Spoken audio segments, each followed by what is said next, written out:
HOA Karen had always been a thorn in everyone's side, but things reached a new level of ridiculous the day she barged onto my ranch, claiming she had documentation proving there was a shared water well that I was illegally hoarding. I calmly explained that there was no well on my land and invited her to produce evidence. Instead, she stomped around the property, muttering something about community rights and misuse of HOA assets. When I asked her to leave, she whipped out her phone and dialed 911, screaming that I was trespassing on HOA property and had hidden infrastructure I was refusing to disclose.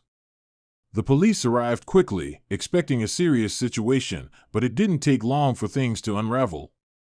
I showed them my deed, the official water records, and even gave them a tour of the land. No well, no shared system, nothing but dry, fenced acreage.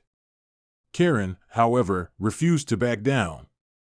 She kept insisting the well existed and went so far as to tell the officers that I had probably buried it to avoid HOA taxes. The sheriff, who happened to be a longtime family friend, shook his head and asked if I wanted to press trespassing charges. I had been patient until then, but after Karen tried to kick open my pump shed, claiming it was a water concealment chamber, I nodded yes. The look on her face when the handcuffs clicked shut was priceless. She shrieked that I was setting her up, that the HOA would sue me, and that she'd get the federal government involved. But the officers had heard enough.